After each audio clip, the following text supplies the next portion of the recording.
네, 2023년 신상 프로그램 파격타임세일 종목 카테콘에 오신 여러분 모두 환영합니다. 오늘도 여러분들께서 현명하게 주식 쇼핑할 수 있도록 도와드리는 저는 1등 주식쇼 호스트 이윤지입니다. FOMC 회의 결과의 여진이 상당히 강합니다. 오늘도 추가적인 하락세를 보여주면서 코스피 지수는 종가 기준으로 넉 달 만에 2,500선 아랫단으로 내려왔고요. 코스닥 지수는 무려 7거래일째 파란불을 켜고 있습니다. 오늘도 추가적인 하락세가 나오고 있는 상황인데요. 추석을 앞두고 거래대금도 상당히 한산해진 시장 속에서 시장의 하방 압력을 강하게 내놓고 있는 건 외국인들의 매도 행위가 지금 강력한 영향을 끼치고 있습니다.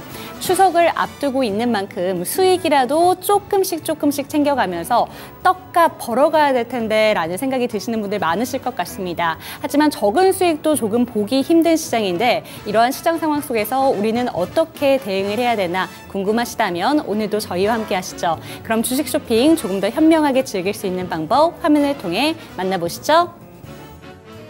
파격 타임세일 종목 핫딜 참여를 원하신다고요? 자, 따라해보세요. 팔로우 미. 첫 번째 전화 참여 02-2128-8566으로 전화주세요. 종목 상담부터 주식에 관한 모든 궁금증을 도와드릴게요. 두 번째, 핸드폰에서 카메라를 켜주세요. 화면에 보이는 QR코드를 찍어주시면 24시간 메신저 참여가 가능. 세 번째, 유튜브로도 참여하실 수 있어요. 토마토증권통 검색하시고 실시간 라이브 채팅으로 참여 완료! 이때 구독과 좋아요는 필수겠죠? 매일 저녁 8시 종목 핫딜과 함께하세요. 네, 어서 오세요. 한 주의 시작으로 만나 뵙고 있는 저는 스타일쇼 호스트 김은지입니다. 네, 오늘도 한 주가 시작이 됐습니다. 타임어택 코너에서는요, 한정된 15분 동안만 종목을 진단해드리고 있습니다. 추석 연휴를 앞두고 오늘 시장 분위기 정말 좋지만은 않은데요. 기쁜 마음으로만 이 추석을 기다릴 수는 없겠습니다. 이럴 때 이 시린 마음을 저희가 조금이나마 위안 드리도록 하겠습니다. 그럴 때는 이 QR코드 찍고 들어오시면 됩니다. QR코드 찍고 들어오셔서요. 노란 톡방으로 연결이 되는데 그곳에서 종목 진단과 함께 더 많은 정보 드리고 있습니다. 오늘 이 시린 마음 또 위안해 주실 최인성 멘토님 모셨습니다. 어서 오세요. 네, 안녕하세요. 네, 안녕하세요. 네. 정말 오늘 시장도 하락세로 다 마감을 했는데 네. 주목받은 섹터들이 있는가 하면 지금까지 정말 많은 관심 모았던 섹터들도 소외를 받기 시작한 또 장이었습니다. 이번 주 장을 어떻게 대응을 하면 좋을까요? 지금 지난주 장을 말씀을 안 드릴 수가 없겠는데요. 지난주에 목요일 날 시간 외부터 금요일 그리고 오늘에 이어서까지 정치 테마주들이 꽤 큰 폭으로 오르락내리락 하고 있다 보니까 시장의 자금이 어디로 들어가야 되는지에 대한 판단을 못하고 있단 말입니다. 그런데 이 시장의 자금을 어디로끔 끌어오게끔 하는 것은 개인 투자자들이 아닙니다. 세력들이 해당 종목에 있는 세력들이 내 종목은 이쁜 종목이야 라고 세계 제일 단타 대회가 일어날 수 있게끔 사람들을 수급으로서 끌어당기는 힘들이 필요한데 지금 보면 그 수급의 힘조차도 좀 많이 약해져 있는 상황이란 말입니다. 그것을 여러분들이 오늘 시장에서 보셨을 때 어떻게 판단을 하셨어야 했냐면 위메이드 보시면 답이 나옵니다. 위메이드 그리고 위메이드 플레이, 위메이드 맥스까지 이어지는 이 세 종목이 지난주에 큰 폭으로 상승한 이후에 다시 음봉을 만들어 놓고 오늘 기술적 반등이 나왔다고 판단해 보실 수도 있는 자리가 있었는데 그때도 마찬가지로 위메이드 맥스가 선봉두자에 섰었고 그 다음 위메이드 플레이 그리고 시가총액이 가장 큰 위메이드가 그 뒤를 따라갔었단 말이죠. 그런데 이렇게 기술적 반등이 나오는 종목과 같은 테마라는 이유만으로 다른 게임 관련주들의 주가 또한 한번 움찔했었다는 겁니다. 그때 만약에 조금 더 수급을 불러 일으켰다면 오전장에 게임주들이 화랑이 나왔을 수도 있겠지만 제가 누누이 말씀드립니다. 추석 연휴가 끝나기 전까지 내일과 모레 2거래일 남아있죠. 이 2거래일도 마찬가지로 한번 주가가 상승하기 시작한 종목은 2시간 이내에 매도하고 나오시는 전략 꼭 쓰셔야 된다는 거. 마지막에 위메이드 맥스 25% 이상 올라갔지만 결국엔 다시 주가를 꽤 많이 반납했고 반납하면서도 상한가를 갔었던 고점보다 주가가 높은 위치에 있어서 이 자리를 지켜준다면 추석 이후에도 바라볼 수 있겠지만 역시나 가장 큰 것은 120일 이동평균선이 역배열인 추세 속에서 120일 이동평균선을 넘기는 종가가 나오지 않았다는 것. 그러면 조금 더 쉬어갈 수 있다는 판단을 해볼 수 있겠죠. 그리고 또 오후장에 뭐가 있었습니까? 로봇 관련주의 주가가 한 번 더 올라왔었는데 그럼에도 불구하고 두산 로보틱스의 상장이 앞에 나와 있지만 두산은 움직이지 못하고 점차 주가가 하락하고 있다는 겁니다. 그러면 로봇주들도 마찬가지로 자리를 잡아 놓아야만 10월 5일 날 두산 로보틱스 상장에 맞춰서 본인들도 핸들링을 할 수 있다라고 판단을 하고 주식의 주가를 어느 정도 방어하기 위한 움직임에 나오는 테마라고 보여진다는 거죠. 그러면 내일과 내일 모레 마찬가지 올라갈 수 있는 테마라고 보여진다면 과연 정치 테마주가 조금 더 힘을 받을 가능성이 있으니 정치 테마주 매매하시기 어려우신 분들께서는 지금부터라도 조금 더 편안하게 명절을 준비하시는 게 어떨까라는 생각을 해보고 있습니다. 하지만 제 노란톡방에서는 종목 역시나 드릴 거니까 어떤 종목을 드리는지 그리고 그 종목이 어떤 테마의 종목이길래 제가 추천을 드렸는지 그것을 한번 같이 보는 관점 길러갔으면 좋겠습니다. 네, 오늘도 어떤 고민들을 들고 와주셨는지 15분 종목 진단으로 한번 또 시작해 보도록 하겠습니다. 네. 안녕하세요. 안녕하세요. 네, 두산베어스님께서 보내주신 종목 한번 해보도록 하겠습니다. 네, 두산이고요. 13만 8,500원 또 방금 말씀을 해주셨는데 10% 비중으로 들어가 계십니다. 네, 두산 로보틱스 상장하면 이거 같이 좀 올라갈까요? 하는데 어떻게 보세요, 두산? 지금 두산베어스님이 지난주 화요일 날 그분이지 않으시길 바랄게요. 왜냐면 제가 마지막에 종목 분석을 했었던 종목이 두산이에요. 네, 마지막에 종목을 했었던 종목이 두산인데 같은 종목을 동일하게 지금 물어보시는 게 아니었으면 좋겠습니다. 일단 판단은 해드릴게요. 13만 8,500원이었죠? 네. 근데 제가 지난주 화요일 날도 말씀드렸던 게 주가가 내려갈 가능성은 충분히 있다라고 설명을 드렸었단 말이죠. 그런데 여기에서는 방어가 되어주는 자리가 나올 겁니다. 내일이나 모레 나와주어야만 두산 로보틱스의 상장의 수혜를 한 번 더 받을 수 있다고 판단할 수 있고요. 그리고 로봇 관련주와 별개로 두산 같은 경우는 지주사입니다. 두산 로보틱스가 어느 정도의 수혜를 어느 정도의 큰 수급을 불러일으킬지 알 수 없으나 두산 같은 경우는 최근에 큰 폭으로 상승을 했기 때문에 기술적 반등이 나오는 자리가 있을 겁니다. 두산 로보틱스 상장에 맞춰서 반등이 나와준다면 한 번 더 상승을 보여줄 가능성 있겠지만 그렇지 못한 경우에는 13만 원 구간대에서 저항을 받을 가능성이 있으니까 제 생각에는 13만 원 정도에서는 한번 분할 매도를 통해서 손실을 조금 보시더라도 어느 정도 물량을 준비하시는 게 좋을 것 같아요. 왜냐면 지금 비중이 20%이시잖아요. 그러면 비중을 10%로 줄여 놓으시고 종목을 바라보시는 게 오히려 좀 낫다라고 판단을 하고 있습니다. 네, 두산 로보틱스 상장과 관련해서 굉장히 큰 이슈 앞두고 있습니다. 그렇기 때문에 13만 원까지 일단 반등 가능성이 있다고 하셨으니까요. 그때 보고 매도하시는 전략으로 짜주셨습니다. 다음 종목으로 또 가보도록 할게요. 네, 하나솔루션 해볼까요? 울고 있는 어피츠님께서 보내주신 종목입니다. 하나솔루션이고 42,000원. 전재산의 30% 들어가 계십니다. 이거 좀 도와주세요 이러고 왔는데 하나솔루션이 지금 오늘 종가가 29,750원에 형성이 돼 있습니다. 이거 손실이 조금 있으신 것 같은데 어떻게 대응 전략을 짜야 될까요? 이 종목 같은 경우에는 제가 알고 있기로 지금 악재가 좀 여러 가지가 있는 걸로 알고 있어요. 지금 정확하진 않은데 LG 엔솔과 경쟁이 붙었다라는 이슈 하나를 봤고요.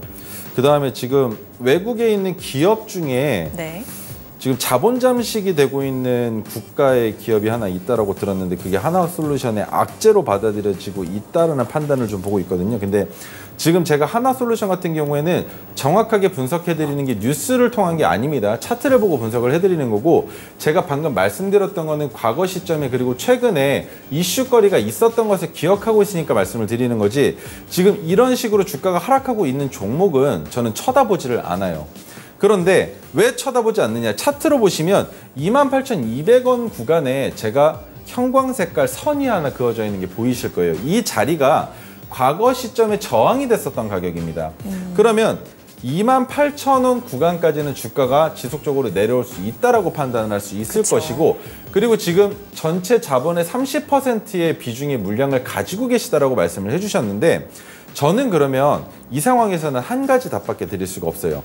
28,000원을 이탈하는 종가가 나온 날이 아니라 그 다음 날 28,000원 위로 주가를 올려놓지 못한다라면 지속적인 하락 추세가 나올 수 있다라고 판단할 수 있거든요. 그 이유가 뭐냐면 해당 종목은 2만 원 초반, 10,000원 후반까지도 충분히 내려갈 수 있는 상황이 있습니다.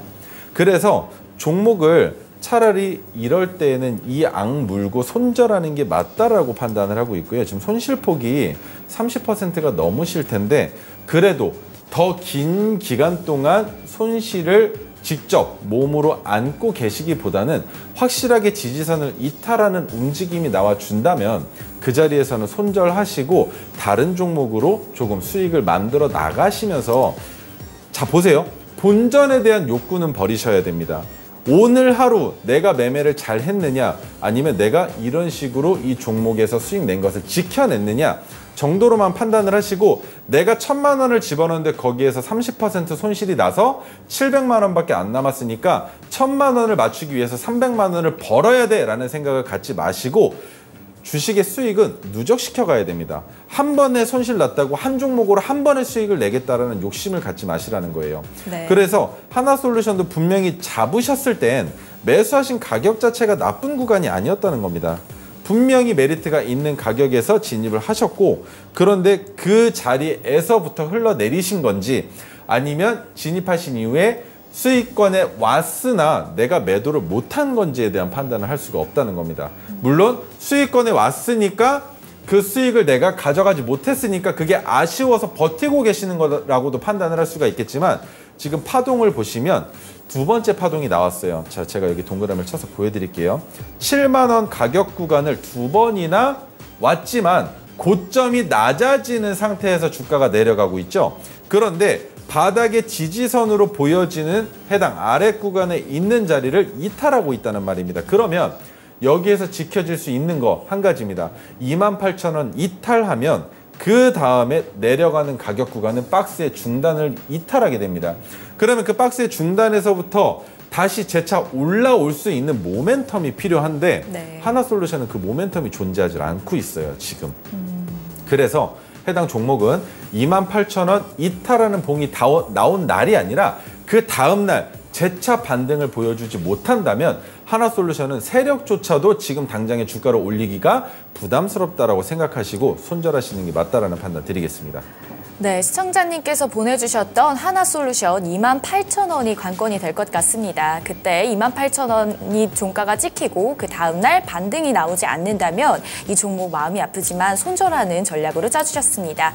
이 외에도 많은 고민점들 있으실 텐데요. 그럴 때는 이 QR코드 찍고 들어오셔서 노란톡방에서 종목 진단 함께 받아보시면 좋겠습니다. 다음 종목도 가보도록 하겠습니다. 네.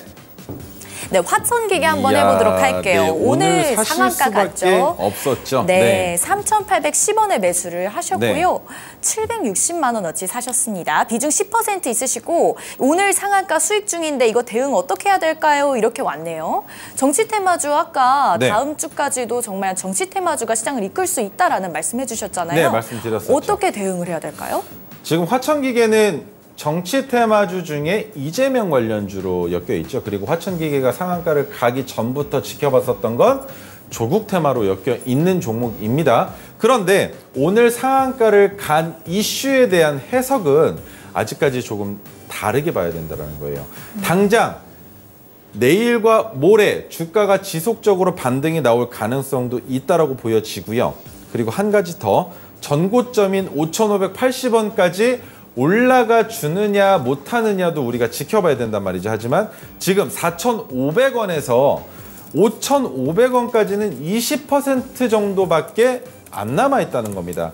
그러면 지금 이미 수익 구간, 그리고 오늘 매수하신 가격이 너무 좋았는데 이 매수가는 제가 봤을 때 지난주 목요일 날 종가 가격에서 다시 진입하신 것 같아요. 종가를 돌파할 때가 아니라 종가였던 3,810원에서 다시 잡으신 건데, 너무나 잘 잡으셨기 때문에 여기에서 우리가 판단할 수 있는 건 저항 가격 구간을 이탈하지 않는 움직임이 필요하다는 겁니다. 그러면 자, 짧게 봤을 때는 4,250원 정도, 조금 길게 봤을 때는 4,000원을 이탈하지 않는 움직임이 나와준다면 지속적으로 관찰해 볼 수 있겠지만, 자, 여기에서 중요한 것, 내일 갭이 뜬 상태에서 윗꼬리를 길게 올리고 주가가 내려온다라면 무조건 4,200원 구간에서는 익절하셔야 된다는 거. 하지만 내일 갭이 뜬 상황에서 윗꼬리를 달지 않고 주가가 내려와 준다면 아직까지 시장에서는, 그리고 해당 종목을 관장하고 있는 세력 입장에서는 아래로 내리면서 투매를 유도하고 그 투매의 물량을 본인들이 받아내면서 수급을 불러일으킬 가능성이 있기 때문에 내일 시초가가 어디에서 형성되는지도 가장 중요하다고 볼 수 있습니다. 제 생각에는 무조건 7% 이상을 띄워 놓아야만 이 종목은 대화가 가능해집니다. 네. 7% 이상을 띄워 놓은다고 해도 4,700원, 800원 정도 되실 거예요. 그러면 4,700원, 800원이 됐을 때 윗꼬리가 5,000원을 넘어갈 가능성이 생기겠죠. 왜입니까? 5,000원이 되는 순간 가격권이 바뀌죠. 호가의 단위가 바뀌기 때문에 그 자리까지 주가를 갭을 띄워 놓아야 개인적인 수급을 불러일으킬 수 있고, 그 개인적인 수급이 얼마가 들어오느냐에 따라서 주가를 내리기도 쉬워진다는 겁니다. 하지만 내릴 때에도 자, 4,250원이라고 말씀드렸지만 7%를 띄웠습니다. 거기에 5,000원까지 윗꼬리가 달렸어요. 그러면 우리가 마지막으로 익절하는 가격은 오늘의 종가인 4,520원까지만 보셔도 되는 겁니다. 그러면 지금 이미 수익 구간이 20% 정도 나와 있으신 상태잖아요. 그러면 4,520원이 됐을 때 반만 매도하시는 거예요. 아니면 제가 말씀드렸던 걸 역이용하는 거죠. 5,000원까지 주가가 올라갈 가능성이 있는데 내가 왜 굳이 내려올 때 매도해? 5,000원에서 반 매도하시고 지켜보시는 게 더 현명할 수도 있다는 겁니다. 네. 하지만 지금 정치 테마주들은 어떤 종목이 갭을 띄울지, 그리고 어떻게 이탈할지 모르는 상황에 한 가지만 더 보고 넘어가죠. 시간의 단일가에서 역시나 상한가의 전량 걸려 있지만 상한가에 걸려있는 물량 23만 주밖에 되지 않습니다. 그러면 23만 주를 지금 4,000원 가격 구간에 대입을 해보면 어느 정도 되냐는 거죠. 고작 해봐야 10억 정도밖에 되지 않는다는 겁니다. 그러면 이 상황에서 10억을 가지고 내일 갭을 얼만큼을 띄울 수 있을까라는 판단을 해보면 7% 또한 적지 않은 네. 상승이라고 볼 수 있기 때문에 확실하게 말씀드릴게요. 내일 윗꼬리 5,000원 달리는지 안 달리는지 보고 5,000원에서 1차 분할 매도 잡으시는 게 맞습니다. 네. 네, 화천객의 오늘 상한가 가서 정말 많은 주목받았던 종목이었습니다. 내일장이 관건이라는 말씀 주셨고요. 지금 시간이 1분 남았으니까요. 또 다음 종목으로 넘어가 보도록 할게요. 네. 엄지척 프로도님께서 보내주신 기가레인 부탁드려요. 이렇게 왔습니다. 1,920원에 매수를 하셨고요. 5% 비중 있으십니다. 이거 좀 오르나 싶더니 또 주르륵 빠지네요. 이거 어떻게 대응해야 될까요? 이것은 이슈가 있긴 했습니다만 지금 내려가는 게 충분히 이상하지 않은 종목이죠. 지금 기가레인은 어디까지 버티셔야 하는 게 아니라 지금 이 자리까지만 주가가 내려와 주는 게 맞는 겁니다. 지금 보시면 3번 해당 가격 구간에서 지지가 됐었던 흔적이 있어요. 근데 그 지지가 됐었던 흔적 가격 구간에서 이탈할 수도 있다라고 판단하시고 기다리셔야 됩니다. 기가레인은 지금 손절하기에는 너무나 아쉬운 게 추석이 이제 이틀밖에 거래일이 남지 않았기 때문에 이 이틀이 지난 다음에 다음 주에 추석이 끝난 이후부터 기가레인의 주가가 어떤 방향을 가지고 움직이는지를 보셔야 된다는 겁니다. 지금 120일 중기 차트로 보시면 자 보세요. 거래량이 수반되지 않으면서 주가를 이탈시키고 있죠. 그러면 그 말은 무엇이냐면 여기에서 개미털기가 나올 가능성이 있다는 겁니다. 거래량을 수반시키면서 주가를 내렸다면 이 종목 하락시키겠구나라고 판단하고 손절할 수도 있겠는데 지금 그런 상황이 아니라는 거예요. 네. 지난주부터 가격 타임세일 종목 핫딜 참여를 원하신다고요? 자, 따라해보세요. 팔로미. 첫 번째 전화 참여 02-2128-8566으로 전화주세요. 종목 상담부터 주식에 관한 모든 궁금증을 도와드릴게요. 두 번째, 핸드폰에서 카메라를 켜주세요. 화면에 보이는 QR코드를 찍어주시면 24시간 메신저 참여가 가능. 세 번째, 유튜브로도 참여하실 수 있어요. 토마토증권통 검색하시고 실시간 라이브 채팅으로 참여 완료. 이때 구독과 좋아요는 필수겠죠? 매일 저녁 8시 종목 카텔과 함께하세요. 네, 은지캐스터와 함께하는 15분 상담 코너는 끝났습니다. 저희가 기가레인을 상담을 하다가 시간이 종료가 됐는데 기가레인 추가적인 조금 조언들 좀 덧붙여 주시고요. 기가레인뿐만이 아니라 지금 좀 추석 전에 많은 주식들이 좀 조정을 받고 있습니다. 그런데 추석 이후에는 좀 어떻게 이 시장이 확실하게 바뀔 수 있을지 기대를 하시는 분들도 많으실 것 같은데 남은 이틀 동안 좀 어떻게 대응 전략을 짜면 좋은지 그 부분에 대해서도 짤막하게 설명 도와주실게요. 대응 전략은 9월 달, 8월 말부터 말씀드렸던 그 방법 그대로 고수하시면 됩니다. 매수를 하셨어도 단기적으로 진입한 종목들은 2시간 이내에 매도를 끝내시는 게 맞고요. 그렇지 않은 종목들 같은 경우에 지금 바닥에서부터 야금야금 올라오는 종목들이 있습니다. 이 종목들이 올라오는 이유는 저점이기 때문에 올라오고 있다라고 판단을 하시는 거죠. 그러면 그런 종목들을 찾아서 언제까지 추석이 끝난 다음에 이슈를 불러올 때까지 그리고 그 이상도 주가가 상승할 수 있다고 판단할 수 있는 겁니다. 지금 보시면 시장에서 각광받고 있는 종목들의 움직임이 초전도체가 올라가고 내려갔을 때와 거의 흡사해요. 큰 폭으로 올라갔다가 큰 폭으로 내려오니까 손절하고 났더니 그 다음날 다시 큰 폭으로 올라가면서 따라 들어갔다가 거기서 다시 큰 폭으로 내려오는 그림이 나오죠. 그런데 이게 장중에도 분봉으로 봤을 때도 마찬가지로 나오고 있다는 겁니다.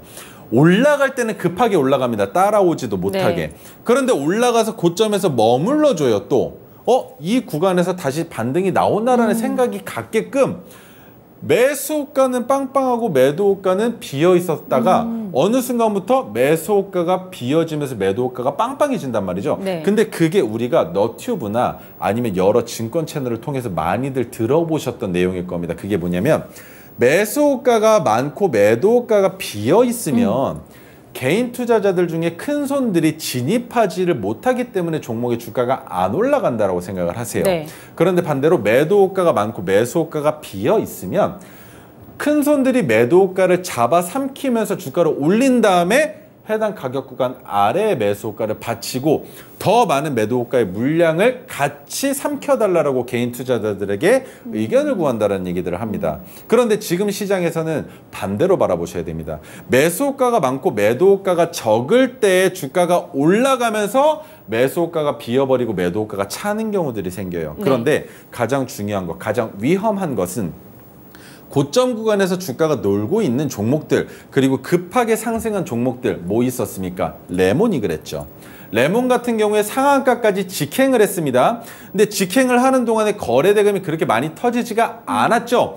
그런데 그러면 그 상한가를 보낸 투자자의 입장에서는 본인의 물량을 매도하기만 하면 그뿐이란 말입니다. 왜? 1%부터 상한가까지 올리는데 들어간 기회비용이 어차피 주가가 내려오면서 받쳐지는 구간만 만들어주면 받쳐지는 것처럼만 보여주면 누군가는 들어오는데 그들에게 매도하면 그뿐이기 때문이에요. 이해가 되십니까? 그래서 종목을 진입하실 때 추석 시즌만큼이라도 상단에서 머물러 있는 종목들은 위험하다. 그렇지만 들어갈 수 있는 방법은 고점을 찍어놓고 아래에 있는 지지선을 이탈하지 않고 재차 전고점을 돌파하려고 하는 종목들 같은 경우는 우리가 진입해 볼 수 있다고 판단할 수 있고요. 자, 기가레인에 대한 설명 드리다 말았는데 기가레인은 내일과 모레도 지속적으로 하락을 보여줄 가능성도 있지만 윗꼬리 아랫꼬리가 달린 음봉형 혹은 양봉형 도지가 나오면서 추석 전을 마감할 가능성도 있다라는 거. 그럼 여기서 가장 중요한 거, 양봉이 나올 때는 거래량이 조금 더 붙어도 상관이 없지만 음봉이 나올 때에는 도지 형태라고 하더라도 거래량이 붙지 않는 게 더 좋다라고 설명을 드릴 수 있습니다. 물론 시장 상황에 따라서 윗꼬리를 장초에 만든 게 아니라 아랫꼬리를 먼저 만들고 오후장에 윗꼬리를 만들고 종가를 형성했더라면 거래량이 붙어도 이상하지 않다는 거죠. 이 얘기를 왜 드리냐면 캔들을 분석할 때 여러분들은 일봉을 가지고 많이 보실 거예요.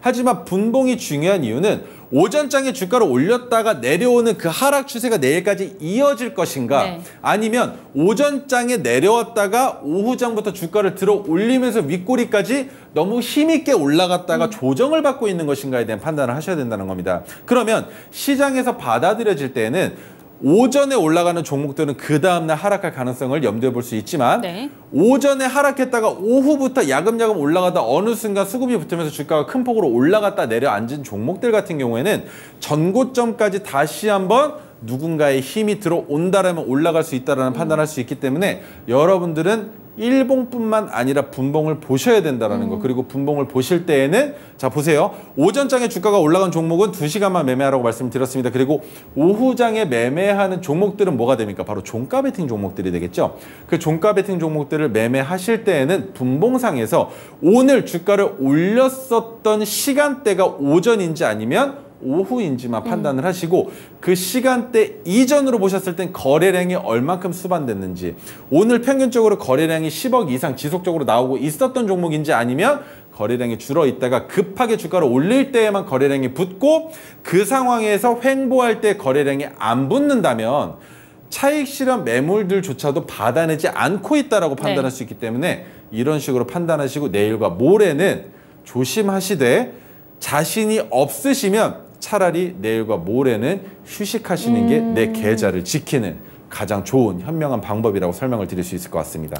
네, 지난주부터 시장이 좀 쭉 빠지는 모양새를 그려왔기 때문에 오늘도 역시나 지치면서 하루가 마감되신 분들 많으실 거라는 생각이 들어서 이번 주는 좀 어떻게 대응을 해야 되나 이런 내용들 여쭤봤는데요. 어제 제가 축구를 봐서인지 이런 비유가 좀 떠오르는데 공격수, 수비수가 좀 있잖아요. 그렇죠. 이번 주만큼은 추석이 되기 전 그 구간까지는 공격수의 역할이 아니라 주식 플레이어로서 수비수의 역할을 톡톡히 해내야 된다라는 생각이 드는 한 주가 되겠습니다. 네, 상담이 추가적으로 필요하신 분들이 있으시다면 제 옆에 보이는 QR코드 스캔하시고 노란 톡방으로 입장하시면 되겠고요. 저희 전화 상담도 가능하신 거 알고 계시죠? 서울전화 02-2128-8566번으로 전화 상담 가능합니다.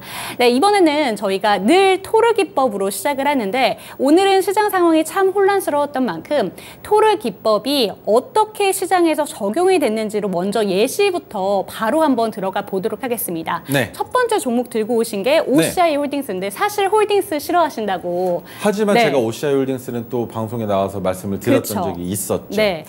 그런데 이 종목 같은 경우에는 여러분들 잘 보세요. 첫 번째 줄에 써왔습니다. 재료가 소멸됐어요. 지주사에 맞아요. 전환 완료가 되면서 유상증의 청약이 종료가 됐는데 어떤 재료가 소멸됐느냐? 악재가 소멸된 겁니다. 악재가 소멸되었고 해당 종목이 가지고 있었던 모멘텀은 뭐였습니까? 신재생 에너지 중에 태양광 관련된 관련주로 엮여 있다라고 설명을 드렸었죠. 폴리실리콘이 한국, 미국, 독일, 중국 4개에 있는 기업에서만 생산이 되는 제품이었었다라는 거. 그리고 OCI 반도체의 소재 사업 규모가 확장된다라는 소식이 있다는 겁니다. 그러면 이 소식은 호재로 받아들여지는 게 맞겠죠. 그러면 해당 기업에 대한 뉴스를 짤막하게 봤을 때 우리가 판단하는 건 악재는 소멸됐고 모멘텀이 생길 수 있는 재료가 다시 한번 등장했다라는 거. 그러면 차트를 보면서 설명을 드려보겠습니다. 네. 자, OCI 홀딩스 같은 경우에는 제가 매수를 했었던 가격 구간이 바로 지금 현재 주가로 기준으로 했을 때 15% 정도 아래에 있는 가격 구간입니다. 거기에서 진입했었던 이유는 빛기둥이 보이시는지 모르겠는데 이 빛기둥이 나왔었을 때 메가토르 기법으로 근데 이 메가토르 기법이 오늘 코스닥 지수에도 똑같이 나왔다는 겁니다. 그런데 과거 시점에도 코스닥 지수에 메가토르 기법이 나온 적이 있었습니다. 있었는데 그때는 상승 횡보를 하다가 결국에는 주가가 큰 폭으로 올라갔었다는 거죠. 하지만 이번에 나온 메가토르 기법, 코스닥 지수에 나온 이 메가토르 기법도 마찬가지로 주가를 올려주긴 하겠지만 당장 내일과 모레 있을 추석에 대한 악재가 지수를 조금 더 내릴 가능성이 있다라고 염두를 해 두셔야 되는 거고, 자, 메가토르 기법은 중기적으로 봤을 때 우리가 주가를 올리기 좋은 자리라고 설명을 드렸습니다. 그런데 지수를 놓고 봤을 때 지수는 장기적인 모멘텀과 올라가기 위한 여러 가지가 필요하겠죠. 그런데 우리는 이미 장기적인 모멘텀을 알고 있다는 겁니다. 산타랠리가 일어날 때까지 지수가 바닥만 잡히면 올라갈 가능성이 있다고 판단할 수 있겠죠. 우리는 그런 식으로 시사를 하는데, 그러면 과연 이번에 코스닥의 지수가 바닥을 잡히는 가격 구간, 지금 840포인트 정도잖아요. 여기에서 바닥을 잡히고 올라갈 때 제 생각에는 산타 랠리 때 바이오주들이 한 번 더 흥행을 해준다면 930-40포인트까지도 금방 올라올 수 있다고 네. 판단할 수 있지만 그렇지 못한 경우에는 11월 달쯤에는 코스닥에 안 좋은 악재 영향들이 좀 껴 있으니 어디까지 올라갈지 알 수 없는 거지 올라가지 못한다라는 판단을 할 수 없는 겁니다. 그래서 메가토르 기법에 대한 설명을 드리다 말았는데 메가토르 기법은 바닥에서 잡힌다라고 보시는 겁니다. 지수 또한 마찬가지예요. 지수가 지금 현재 바닥 구간에 있다라고 판단을 하는 거죠. 그러면 이런 식으로 메가토르 기법이 포착이 됐을 때 장기적인 모멘텀을 가지고 종목에 진입을 하는데 첫 번째 1차 매도입니다. 5%. 네. 그리고 2차 매도는 검은색 저항선이었어요. 하지만 검은색 저항선을 윗꼬리를 달고 주가가 내려온 게 아니라 검은색 저항선을 돌파한 상황에서 그 위에서 지금 머물러 놀고 있단 네. 말이죠. 그런데 심지어 거래량 또한 크게 붙지 않고 네. 있다라는 게 의미하는 건 무엇이냐. 제가 여러분들께 설명드렸습니다. 지금 주가가 바닥을 기다가 점차 야금야금 올라오고 있는 종목들이 추석이 끝난 이후에 주식시장에 큰 폭의 상승을 불러올 수 있다라는 설명을 드렸었는데 그 종목 중에 한 가지가 OCI 홀딩스라고 설명을 드릴 수 있는 겁니다. 자, 그러면 이미 우리가 진입해져 있는 상황에서 2차 분할 매도까지 들어갔으니 네. 남은 보유 비중은 25%밖에 되지 않으신 상황인데 언제 그 비중을 한 번 더 줄여놓느냐. 얼마 안 남았습니다. 이제 5% 정도만 더 올라가면 되는 파란색 저항선을 돌파할 때 파란색 저항선에서 비중을 한 번 더 줄여보는 거죠. 그런데 파란색 저항선의 가격에서 분할 매도를 해서 마지막 물량 12.5%가 남아있는 상황에 언제 그 물량을 전액 매도를 하느냐, 전량 매도를 하느냐. 파란색 저항선을 돌파하는 날 종가가 파란색 저항선 아래로 내려온다면 그때가 전량 매도. 하지만 파란색 저항선을 검은색 저항선처럼 돌파한다면 네. 전고점까지도 바라볼 수 있다는 겁니다. 그러면 우리는 이미 수익 구간을 맞이하면서 종목이 올라왔지만 해당 종목 같은 경우에는 추석 이후에도 주가를 올릴 가능성이 있기 때문에 언제까지 지켜볼 수 있느냐라는 판단은 신재생 에너지 테마가 한 번 더 시장에서 뉴스로 여러분들께 인사를 드리는 그 시기가 올 건데 그때가 바로 우리는 매도하는 시점이라고 보시면 된다는 겁니다. 테마 같은 경우에 지금 조금 빠르게 순환되고 있죠. 네. 8월 달 여름 휴가 시즌부터 9월 달까지 이어지는 이 시장 안에서 테마는 언제든 반짝 떴다가 줄어들 수도 있지만 이 테마가 곧 섹터가 되는 경우들이 꽤 네. 있었죠. 2차 전지를 보시면 아시다시피. 그런데 OCI 홀딩스 태양광 테마라고 안 부릅니다. 태양광 관련주로 부르고 있죠. 왜입니까? 이 신재생 에너지에 대한 사업군이 전 세계적으로 너무나 광범위하기 때문이에요. 그리고 지속성이 충분히 있다라고 판단을 하고 있기 때문이죠. 하지만 우리나라 주식시장은 어떻습니까? 테마가 올라갈 때 그 올라가는 순환매의 시간이 보통 3개월에서 6개월 정도의 시간을 필요로 한단 말입니다. 그래서 그 시간 동안에 주식시장에서 다시 한번 종목이 잊혀지기 전에 주가가 올라갈 때 공포의 자리에서 개인 투자자들이 매수를 진행을 할 때 우리는 그 자리에서 매도를 하는 게 가장 현명하다라고 판단할 수 있는 거고 그래서 OCI 홀딩스는 여기서부터 한 번 더 상승할 가능성이 있지만 내일과 모레 주가를 어느 위치까지 만들어 놓느냐도 우리가 지켜봐야 된다는 겁니다. 자, 그러면 우리 토르 기법이 포착됐을 때 종가 위에서 음봉이지만 종가 위에서 마감을 했어요. 그러면 가장 이상적인 가격 구간은 토르 기법의 종가를 내일과 모레 지켜주느냐 그것만 보셔도 이거 그러면 내가 추석 때 악재도 없으니 수요일 날 종가 베팅으로도 네. 진입할 수 있다라고 판단할 수 있는 종목이 바로 OCI 홀딩스라는 겁니다. 거래량이 줄어들고 있고 거래량이 붙지 않고 있는데 주가가 상승하고 있다라는 기대 심리에 투자하기에 충분한 종목이 OCI 홀딩스라는 설명을 드려볼 수 있겠죠. 그러면 내일하고 수요일까지 주가의 흐름을 한번 지켜보고 추가적인 매수 기회를 새로 오신 분들에게도 드릴 수 있다라는 종목 OCI 홀딩스 만나봤습니다. 네, 그럼 이번에는 다음 종목 한번 살펴보도록 할게요. 이미지스인데요. 이 종목 같은 경우에도 오늘 상한가 30% 꽉 채웠다가 살짝 풀리면서 28%로 마감을 했는데 이 종목이 조금 지금 들썩이는 이유가 좀 궁금하신 분들 많으실 것 같습니다. 네, 설명 부탁드릴게요. 자, 여러분 28% 아닙니다. 28.92%. 네. 29%에서 진짜 조금밖에 안 남았는데 그것만 보셨어요? 시간에 안 시간을 보셨죠? 못 봤어요, 이미지스. 야, 시간에를 보셨어야 제가 되는데. 슬쩍 볼게요. 네, 시간에 한번 보시고 제가 그동안 기다리겠습니다. 네, 이미지스 한번 살펴보도록 네, 하겠습니다. 이미지스 한번 봐주시고요. 와, 어떻게 됐습니까? 올랐네요. 네, 근데... 시간의 상한가를 갔죠. 네. 네, 그래서 여러분들께 제가 이미지스를 뭐라고 설명드렸냐면 이미지스는 오늘 상한가에서 2차 매도 하시라고 설명을 드렸어요. 그 이유가 뭐냐면 상한가에 도달하고 나서 물량을 조금 계속 보고 있는데 조금 어정쩡한 겁니다. 그래서 주가가 한번 내려갈 것 같은 거예요. 그래서 상한가에서 물량을 한번 2차 분할 매도를 하셔라라고 말씀을 드렸는데 아니나 다를까 주가가 네. 큰 폭으로 한번 하락을 했단 말이죠. 네. 그런데 야금야금 올라가는 그 모양새 제가 분봉에서 뭘 봐야 된다라고 설명을 드렸습니까? 주가가 올라갔다가 내려왔어도 다시 올라가는 그 움직임이 있다면 이 움직임의 추세가 언제까지 이어진다라고 말씀을 드렸습니까? 그 다음날 오전장까지 이어질 가능성이 있다라고 설명을 드렸죠. 네. 그래서 이미지스도 마찬가지로 상한가를 갔지만 자 여기에서부터는 의견이 갈릴 겁니다. 상한가를 어렵게 갔으니 내일 오전에 개파락하는 거 아니야 라는 생각들을 가지고 계실 거란 말입니다. 그런데 그 생각을 우리는 반대로 꺾어서 생각을 해보자면 이미지스가 주가가 내려와 있는 상황에서 야금야금 주가를 상한가 근처까지 올려놨죠. 네. 누가 올렸을까요? 그런데 정확하게 이미지스가 전문가님 네. 0.84% 상승했거든요. 시간 네. 내에서. 상한가가 지금 아니고 0.84% 상승을 했는데 한번 네. 확인이 필요할 것 같습니다. 네네. 이 종목에 대해서. 자, 그 네. 상황에 되면 어떤 식으로 판단을 하냐면 주가가 내려왔다가 올라갈 때에는 개인 투자자들도 같이 매수하면서 주가를 올렸다라고 네. 판단하는 겁니다. 근데 그 주가를 왜 그렇게 판단을 하냐면 개인 투자자들이 급하게 들어오면 세력 입장에서는 매도 호가를 막아놓을 필요가 없어요. 열겠죠. 주가를 빨리 올려야 되니까. 근데 매도세가 분명히 있었음에도 불구하고 주가가 지속적으로 상승을 해서 28.92%까지 올라가고 시간에서 한 번 더 상승을 보여줬다라는 건 내일 시장에서 갭될 가능성이 충분히 농후하다라고 볼 수 있겠죠.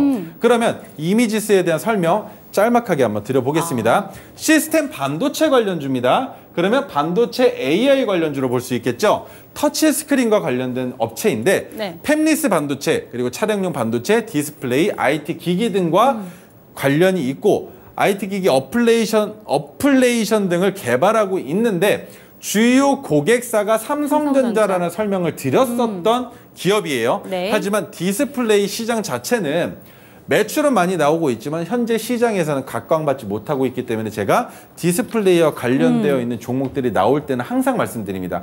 디스플레이는 지금 당장에는 보실 필요가 없다라고 설명을 드리죠. 자, 그리고 휴머노이드를 적용한 촉각 원천 기술을 세계 최초로 개발했는데 이 촉각 로봇이겠죠? 네. 로봇에서의 촉각을 어떤 식으로 구현해 놨을지에 대한 판단 여러분들은 이미 알고 계십니다. 자, 보세요. 제가 로봇이에요. 지나가다가 부딪힙니다. 부딪히는 압력으로 인한 촉각을 구현해낼 수 있겠죠. 왜? 내가 부딪힐 때 부딪히는 힘, 그리고 내가 움직이는 이 반사신경의 힘이 네. 이 힘의 강도와 부딪혔을 때 부딪히는 물질이 주는 반대급부가 어느 정도인지를 반도체를 통해서 파악해낸다면 그것으로 바로 로봇의 촉각을 구현해낼 수 있다라고 네. 판단할 수 있는 겁니다. 물론 이 설명은 이미지스 종목에 대한 설명일 뿐 다른 기업들, 로봇 관련주들과는 조금 별개의 색상을 가질 수 네. 있습니다. 하지만 왜 이 설명을 드리느냐? 휴머노이드잖아요. 네. 휴머노이드가 뭡니까? 거의 사람처럼 로봇이 그렇죠. 행동을 한다. 그러면 지금 네. 우리 로봇 관련 시장에서 각광받고 있는 건 기계가 바닥에 고정되어 있는 상황에서 물건을 옮기거나 예를 들자면 우리가 택배, 상하차를 하는 그런 물건을 옮기는 네. 그런 관절만 있는 로봇들에 대한 시장에서 각광을 받고 있었지만 이미지스 같은 경우에는 그보다 한 발 더 앞서서 사람처럼 만들어낼 수 있는 로봇에 대한 연구를 하고 네. 있다라고 보는 거죠. 그러면 이 로봇에 대한 연구 꽤 오래전부터 지속이 돼 왔으나 아직까지 확실하게 시장에서 우리 현실 세계에서 적용하고 반영하고 있지는 못하다는 네. 겁니다. 그 이유가 반도체 그리고 AI 기술이 부족하기 때문이죠. 하지만 이 AI 기술 지금 전 세계적으로 이렇게 장기적으로 투자만 해준다면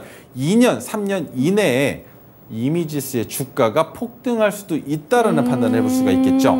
자, 그러면 관련주들은 SFA 반도체, SNS텍, 시그네틱스 등이 있는데 이 관련주들과 같이 이미지스를 봐야 하느냐? 그럴 필요가 없습니다. 이미지스는 별개의 기업으로 바라봤을 때, 네. 자, 이 종목 또한 마찬가지 기법으로 포착이 됐었던 종목입니다. 물론 과거 시점에 있는 이 꼬리 높은, 이 하늘 높은 줄 모르고 올라갔던 에베레스트 같은 5,660원은 없는 자리라고 생각하시는 게 좋아요. 예를 들어 드리겠습니다. 우리 SM 주식이 올라갔었던 이유 아시죠? SM이랑 카카오랑 카카오랑 네. 어디랑 싸웠습니까?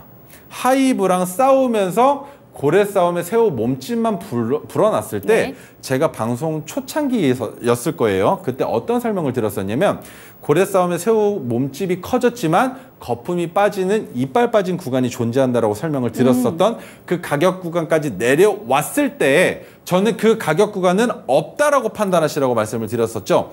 이것도 마찬가지로 판단하시면 되는 거예요. 주가가 올라가긴 했지만 5,660원은 우리 눈에 없다. 없는 네. 차트라고 바라봤을 때 우리가 지금 이 종목의 차트를 어떻게 해석할 수 있을까요? 그러면 박스권의 진폭을 점차 늘리면서 네. 고점을 안정적으로, 높이고 네. 저점도 높이고 네. 있는 종목이라고 보시는 겁니다.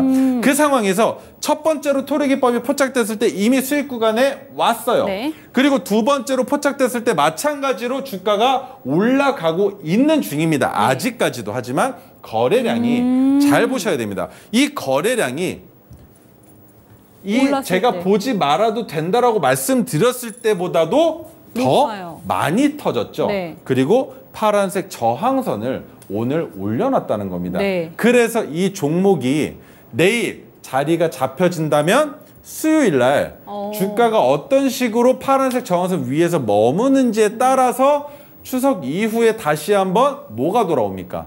로봇 관련주에 대한 이슈가 있죠.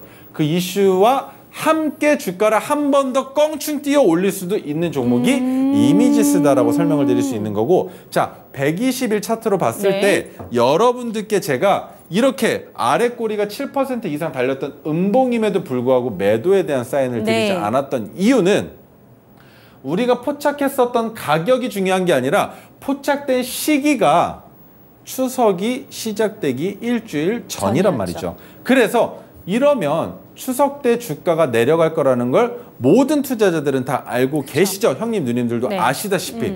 그런 상황에서 주가가 충분히 내려갈 수 있다는 판단 왜 못하겠습니까? 네. 그리고 심지어 음봉이 나왔었던 날은 시장에서 자금이 다 빠져나갈 수밖에 없는 상황이었어요. 그 이유가 뭡니까? 바로 국회에서 생방송이 송출되고 있는 날이었었고 네. 그 송출로 인해서 4시 51분에 판결이 나왔었던 날이기 때문에 시장에서는 조금 위태롭게 종목들을 바라볼 수밖에 없었던 날이었다는 거죠. 자, 그러면 여기까지 이미지스에 대한 설명 드려보고요. 자, 그 다음 종목은 아센디오인데 아센디오는 제가 엔터테인먼트 관련주이지만 조금 사심을 가지고 흑심을 가지고 종목에 바라보셔도 그러셨어요. 되는 종목입니다. 네. 왜? 그 이유에 대한 설명을 드릴게요. 최수종 씨, 하이라 씨가 있어서가 아니라 OTT 기업이면서 올해 하반기에 11편의 드라마를 제작하기로 확정이 되었다는 건 오. 이미 투자자들에게 투자금을 받았겠죠. 그리고 그게 끝이 아닙니다. 웹툰 드라마 하이브가 제작될 예정에 있다는 네. 거, 하지만 아직 예정이라는 거기 때문에 제작이 시작됐다는 건 마찬가지로 투자금이 이미 들어오고 있다라고 판단할 수 있기 때문에 한 가지 추가적인 모멘텀이 되겠죠. 하지만 여기에 한 가지 더 있습니다. 자, 아센디오는 추석 연휴 때에 매출이 나올 수도 있는 OTT 기업입니다. 하지만 그 OTT 다른 기업들 중에서 유일하게 주가의 위치가 좋기 때문에 추석이 끝난 다음에 우리 어떻습니까? 유커 관련주들도 유커가 들어오면서 매출을 일으켜주니까 그렇죠. 종목들이 올라갔었죠. 네. 아센디오 어떻게 했습니까? 추석 때에 가족들이 모여서 얼만큼 OTT로 컨텐츠를 소모하느냐에 따라서 마찬가지로 추석 이후에 한 번 더 시즌성으로 주가가 올라갈 수 있는 종목이라는 거. 자, 그럼 아센디오 같은 경우는 차트를 네. 제가 120일 중기 차트로만 보여드릴 거예요. 9월 21일 날 포착을 한 이후에 마찬가지 지난주 금요일 날 악재가 있었죠. 정치 관련 악재가 있었지만 그 악재에도 불구하고 거래량이 큰 폭으로 붙지 않으면서 가격 구간을 지켜줬다는 겁니다. 지켜주고 아래 꼬리가 더 길게 만들면서 음봉을 만들었지만 결국 이번 주의 시작이었던 오늘 월요일 날 다시 갭을 띄우면서 토르 기법의 자리를 돌파하고 그 돌파로도 모자라서 20% 가까이 주가를 올려놨다는 겁니다. 물론 거래량이 붙긴 했지만 이 거래량은 중요치가 않습니다. 왜? 중요하지 않은 이유는 내일과 모레 주가를 어느 위치까지 횡보시키는지만 보면 우리는 추가적인 이슈가 있을 수 있는 자리가 추석 이후에 온다라고 확신을 할 수 있기 때문에 아센디오는 홀딩 관점 지속적으로 유지하겠습니다. 네, 너무 좋습니다. 아센디오까지 살펴봤는데요. 이미 무빙이랑 마스크 거리 너무 흥행이 돼서 그렇죠. 아센디오에 대한 주가를 한번 기대해보자라는 기사들이 꽤 많았는데 오늘 정말 시장에서 선방했던 종목 아센디오까지 살펴봤습니다. 그렇다면 오늘의 추천 종목으로 한번 넘어가 보도록 할게요. 첫 번째로 들고 오신 종목은 페노션인데 지난주에 정말 잘 갔던 종목이에요. 그런데 이 종목 지금 시점에서 들고 오신 이유가 궁금합니다. 자, 페노션 같은 경우에는 여러분 잘 기억하셔야 되는 게 조선주와 해운주는 같이 보시면 안 돼요. 별개로 봐야 되나요? 별개로 보셔야 됩니다. 조선주는 신조선가가 지속적으로 상승하고 있는 업사이클링에 들어와 있죠. 그런데 해운 관련주들은 그 모멘텀을 따라갈 수가 없었습니다. 그 이유가 뭐냐면 해운주들, 여러분들 직접적으로 해외로 수출을 보내보신 이력이 있으시면 아실 텐데 저 같은 경우에는 대형 버스를 매매하던 시절에 해외로 캄보디아나 이런 나라들로 버스를 수출 보낼 때 요금표가 있습니다. 근데 그 요금표가 어떤 식으로 측정이 되냐면 대서양과 태평양의 파도가 심해지는 봄 이후부터 여름, 가을 때까지는 배가 많이 흔들립니다. 그러면 안에 실리는 물건, 적재되어 있는 물건들에 대한 파손 우려도 있기 때문에 파손보험비가 올라가요. 하지만 그 파손에 대한 시기가 끝나는 바다가 잠잠해지는 가을부터 그 다음에 봄까지는 해운 관련주들의 주가가 올라가기 마련이라는 겁니다. 네, 그쵸. 그래서 신조선가가 올해 초부터 지속적으로 올라가고 조선 업황 사이클이 좋아지고 있음에도 불구하고 해운 관련주들 왜 못 올라가고 있는지 차트를 통해서 설명을 드릴 거예요. 자, 어떠한 이슈들이 있는지는 중요치가 않습니다. 차트를 보시면 600일 장기 차트인데 이 기간만 보시면 돼요. 언제입니까? 주가가 올라갔다가 내려가기 시작한 때가 언제예요? 22년 이때는 바로 코로나 시기였기 때문에 내려갈 수밖에 없었고 그러면 22년 작년에는 언제였습니까? 상승하기 시작했던 때가 언제입니까? 1월 달이죠. 1월 달부터 언제 고점을 찍었습니까? 5월 달이란 말입니다. 5월이 되기 전 4월쯤인데 그러고 나서 주가가 지속적으로 내려왔습니다. 내려오다가 그때 다시 가을이 되면서 주가가 올라가기 시작했다가 언제? 다시 봄이 오는 2월 달부터 주가가 내려오기 시작했다라면 이번에 사이클링은 어떻게 돌아갈 것이냐라는 걸 미리 예측해 볼 수 있는 겁니다. 어떤 종목들이 있습니까? 추석, 설날이 되면 통운주들이 올라가죠. 왜 올라갑니까? 택배를 많이 보내고 많이 받으니까 그 이유는 명절이기 때문이죠. 그리고 어린이날 전에 손오공을 매수했다가 매도하는 이유는 또 뭡니까? 어린이날 완구를 많이 판매하니까 그것으로 인한 기대 심리로 주가가 올라갔다가 어린이날 재료가 소멸되면서 주가가 하락하죠. 마찬가지로 보시는 겁니다. 페노션도 그래서 해운주들과 같이 보자면 주가가 상승하기 위한 초석을 다져놓은 자리에서 우리가 진입할 수 있는 종목이기 때문에 장기적으로 보유할 수 있는 종목이다라고 판단할 수 있고요. 자, 페노션은 120일 차트 안 보겠습니다. 두 번째 종목, 우리산업을 보여드릴 텐데 우리산업 같은 경우에는 가장 중요한 이유가 있습니다. 이 종목을 투자할 수 있는 이유는 차량 공조장치여서 부품 업체여서 그러면 전기차 소부장주여서 아닙니다. 물론 맞지만 아니라고 설명드릴게요. 21년과 22년에 합쳐진 수주액이 1조 6천억밖에 안 됐는데 올해 이미 1조 5천억을 달성을 했습니다. 흑자 전환됐다는 얘기죠. 흑자가 전환되면서 여기에서부터 우리 산업이 보여주고 있는 사이클은 미국 신공장을 준공하고 유럽 공장 증설을 완료합니다. 그래서 이 말은 무엇이냐? 캐파를 늘리겠다. 그러면 내가 지금 이제야 2년 만에 드디어 흑자 전환했는데 물 들어올 때 노젓는다고 캐파를 더 가져올 수 있는 거래처가 생겼다. 네. 확충됐다라는 거죠. 그 말은 곧 뭡니까? 우리 산업은 전기차와 같은 섹터로 봐야 하고 그 전기차 소부장주들 중에서 매출이 나오고 있는 기업이기 때문에 충분히 네. 장기적으로 투자할 가능성이 있다라고 판단하는 거고. 자, 차트를 보겠습니다. 네. 우리 산업 언제 주가가 올라가기 시작했느냐? 매출액이 나오기 시작하면서 이 캔들이 나온 겁니다. 이 상승이 나온 거예요. 왜입니까? 흑자 전환되면 주가가 어떤 식으로 올라갑니까? 흑자가 전환됐다라는 얘기만으로도 투자하는 개인 투자자들이 그쵸. 많이 있죠. 네. 그래서 주가가 지속적으로 하락할 수밖에 없었던 시장에서 급하게 반등이 나온 겁니다. 그런데 반등이 나온 만큼 주가가 내려올 가능성 충분히 있겠죠. 그러면 여기에서 120일 중기 차트로 봤을 네. 때 메가토르 기법이 떴다라는 건 급하게 올라가진 못하겠으나 전고점까지 올라갈 모멘텀 충분히 살아있는 네. 기업이기 때문에 해당 종목은 26,000원 이상도 올라갈 수 있다는 판단을 해볼 수 있지만 우리는 원칙적으로 1차 5%, 2차 검은색, 3차 파란색 저항선에서 매도하고 남은 물량을 가지고 조금 더 장기적으로 볼 수 있는 종목이기 때문에 우리 산업은 자, 제가 말씀드리는 가격 아래에서만 진입하시면 된다는 겁니다. 17,980원인데 그 가격 아래로 내려온다라면 언제든 매수하시고 기다리시면 좋은 성과 있으실 거다라는 생각이 들고요. 마지막 종목 네, 살펴보도록 할게요. 마지막 종목 다원시스입니다. 다원시스는 핵융합 특수 전원장치 공급 업체예요. 그 말이 무엇이냐? 여러분들 최근에 그쵸. 뭡니까? 꿈의 중입자 치료 관련주는 결국에 암 치료와 밀접한 관련이 있었고 네. 그로 인해서 뉴스가 나왔지만 시장에서 어떤 식으로 바로 받아쳤습니까? 암세포를 완전 박멸했다라는 뉴스를 띄우면서 중입자에 대한 이슈를 그쵸. 한번 부각시켰었는데 2분기 연속 흑자입니다.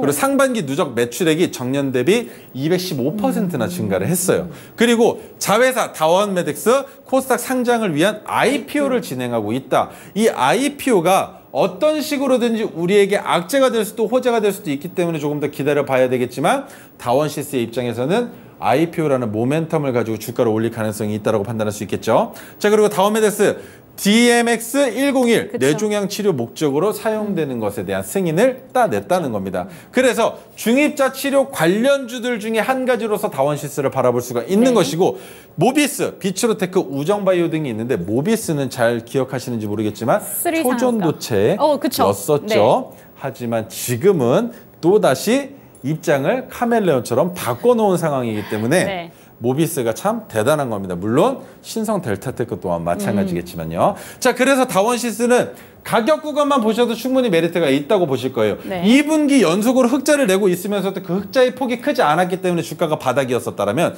지금부터는 120일 중기 차트로 봤을 네. 때 전년 대비 매출액이 큰 폭으로 증가하고 있는 이 자리 바로 오늘 진입하실 수 있는 가격이 나왔다는 겁니다. 그 가격은 18,290원 아래에서는 언제든지 매수 가능하다. 그리고 장기적으로 수익을 만들 수 있는 종목이기 때문에 무조건 매수하시는 종목이다라고 설명을 드려보겠습니다. 네, 오늘의 세 가지 언박싱 종목 만나봤습니다. 매수 전략에 대해서는 화면을 통해 만나보시죠.